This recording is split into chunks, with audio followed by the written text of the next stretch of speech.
All right, I'd like to welcome you to this edition of In the Conference Room with Mark S. Sleek. Hope you're sitting back and enjoying the latter days of January, early February. Yes, right around the corner. February is right around the corner. That means baseball. Can you believe it? Baseball is right around the corner. I don't know about you, but I'm ready. I'm ready. I want you to sit back and relax, enjoy the conversation. As you know, we talk to business leaders from across Metro Detroit, across the state, as well as from across the country. So I want you to sit back and enjoy the conversation with another very special guest. We're going to talk about a very important topic as you're looking at maybe expanding your career.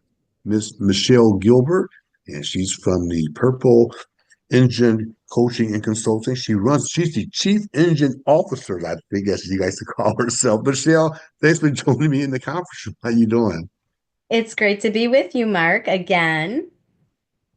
Again, and we have the Purple Engine. People are wondering, I got to ask you every single time, what exactly is Purple Engine? Yes. Purple, the color purple represents wisdom and knowledge. And I truly believe that everybody has the answers within themselves. But from time to time, we all get a little stuck and we need a jump start helping us find the path to where we want to go. And that's exactly what an engine does. It helps you get to where you want to go. So that's how I came up with Purple Engine. I've always wanted the title CEO. But I thought that E stands for engine, so that's where you get the chief engine officer. I love it. I love it. I love Thank it. you. You're welcome. And so let's just jump right into the conversation. Here we are, early 2025. I've been tracking you as I always do. And you and I've had conversations about that dreaded idea of potentially doing interviews. And so let's talk about interviews and some of the challenges that you see. There was a study that was done recently, particularly as it pertains to college students where it Yeah. appears that, quite frankly, college students are not necessarily prepared as they get ready to go into those interviews.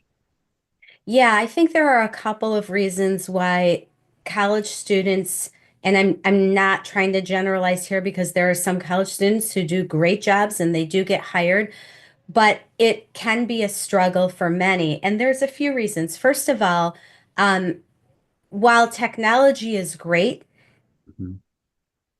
these students have grown up relying on their cell phones for everything. They order their food through apps. They make social plans through text messaging. They can even rely on text messaging as a way to resolve conflict. So they're not as comfortable as conversing face to face with people they don't know. So when they get in interviews, that feels very uncomfortable. And on top of that, some interviews these days are not face to face, they're over Zoom or Teams or pick your video platform. And so, not knowing how to make proper eye contact in those virtual interviews is really hurting them. So let's unpack that a little bit further. You're right. I mean, these people have been raised with technology. You and I picked up technology respectfully in our later years of our Right. corporate careers, if you will. When we were younger, we didn't have access to technology. We were always around other people. Talk about that in the context of confidence, then, right? So as they go into an interview, for example, what advice or counsel would you give to them in terms of elevating their confidence as they sit down for these one-on-one conversations? I would say that the number one thing that anybody can do to increase their confidence in an interview is effective preparation. Mhm. And preparation goes beyond just researching the company from their website to figure out what their mission statement is and who their CEO is or what products and services they sell. You've got to be able to go deeper in your preparation, not just about the company, but about who's interviewing you and what you want to learn from the interview. And then we always get that question that people struggle with. Hmm. Tell me about yourself. And the question is, tell me about yourself. But then how much detail do I go in? How do I answer that question? How do I prepare? to Right. answer that question. What should I focus on? Yeah, so this is a very common question that's asked. It's not really intended to be a dreaded question. It's really supposed to be a softball question that gets the conversation flowing. And the best interviews feel like conversations. So I think what it looks like if it's wrong is giving someone the Cliff Notes version of your resume and Mm. starting with your name. Well, my name is Michelle Gilbert. I graduated from Michigan State with a journalism degree, and I've worked in public relations for X number of years, and I'm looking for another job to continue in my PR field. That would be not a very strong answer to the question, tell me about yourself, as opposed to building in some of the skills and the accomplishments that I have and why I chose my major and how I got started and what I love about the field. So that goes also back to the preparation. The more you prepare, not just understanding the company, but understanding what your messaging is. What do you want people to know about you? What are the skills and the traits and the qualities that you're going to bring to an organization? Having this and being able to tell a story and build it into the answer to that question is going to turn that interview into a conversation. And talk about the value. I love what you just said. Basically, talk about the value that you can bring to the organization. They're not asking you to tell me specifically about you and everything that you want to do, but really to focus on the value that you can bring to the organization as well. And, it's interestingly enough, in preparation for this conversation, as you all know, I'm also an adjunct at three different universities. We just had a conversation about this with my students just the other day, and one of the students asked me a very simple question. I'm going to turn over to you. And the question was, as they prepare for an interview, his question was, how should we dress? And the context of the question was, Mark in the classroom, professor. Um, Years ago, we know there was a sense of formality. They understand that. And they Right. know today that it's much more informal in terms of the work environment and things like that. So he was asking, as they prepare for interviews, how should they dress? Is it more so the informal, what the way kids are nowadays? Is it very informal? Is it okay going to an interview that way? Should they dress up? What advice to the counsel would you give to the young person who's struggling with what should I wear to an interview? So the first thing that I would say is it's okay to ask if this is going to be in person. Whoever your contact is, I would ask them, can you tell me a little bit about the dress code? Do people typically dress up? Is it business casual? And then what I would do is if it's not professional attire every day, which we all know most cultures are not, or business cultures, I should say, I would take one step up from what they do. So if they say, oh, it's a free for all, people can wear whatever they want, we wear jeans. I wouldn't just come in a sweatshirt and jeans. I would wear a nice shirt or sweater, um, even a suit jacket with a shirt, and then a really nice pair of jeans. So you always want to make sure that you're aligned to the culture. You don't want to come in a three-piece suit if it's a very trendy organization and nobody ever wears a suit jacket. But you also don't want to, you want to show them that you're serious.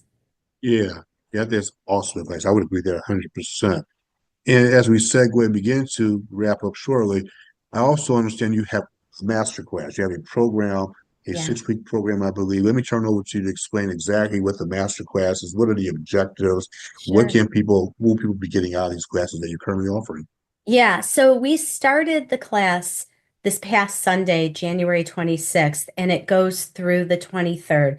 It's 5 weeks, and the goal of the class is to help people improve their interview skills so that they can go secure the dream job that they deserve. So the things that we're covering are leveling up your resume, interview prep that'll boost your confidence and impress potential employers, creating your why me story. Like, again, a lot of people are really concerned that they're bragging. So, how do you tell a story about why you're a top candidate without feeling like you're bragging.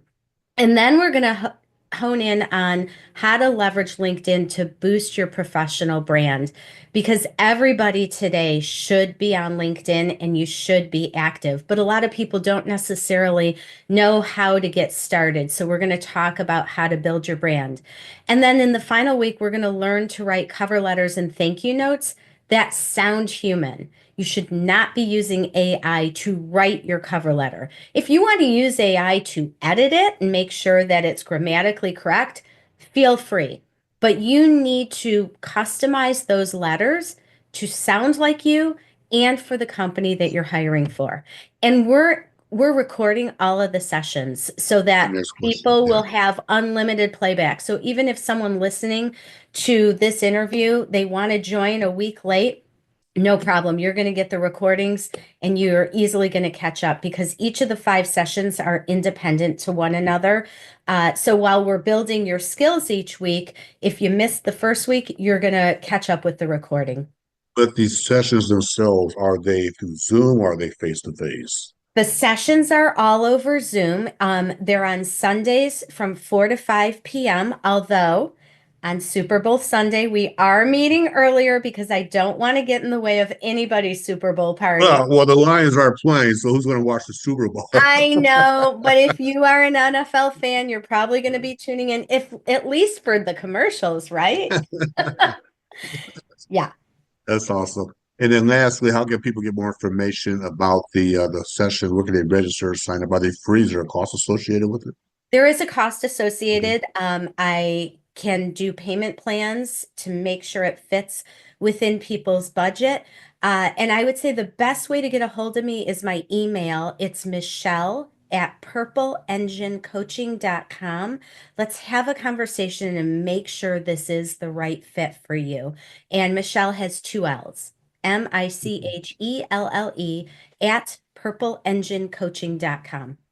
And obviously, your website is purpleenginecoaching.com. Yes, And it for is. all of you, and for all of you tuning in, by the way, and this is not just for college students, this is for professionals, anyone who's looking to advance their professional career. Michelle Gilbert, I want to thank you very much. As always, you provide the best advice and counsel. I just enjoy having conversations with you. Thank you so much. Thank you, Mark. It's always a pleasure chatting with you. Absolutely. For all of you tuning in, thank you for joining me in this week's edition of In the Conference Room with Mark Esley. I want you to go out, make it a great day, make it a great week, and we will check you out next time. And by the way, don't forget to subscribe by hitting that subscribe button as well. Take care, and we'll talk to you soon.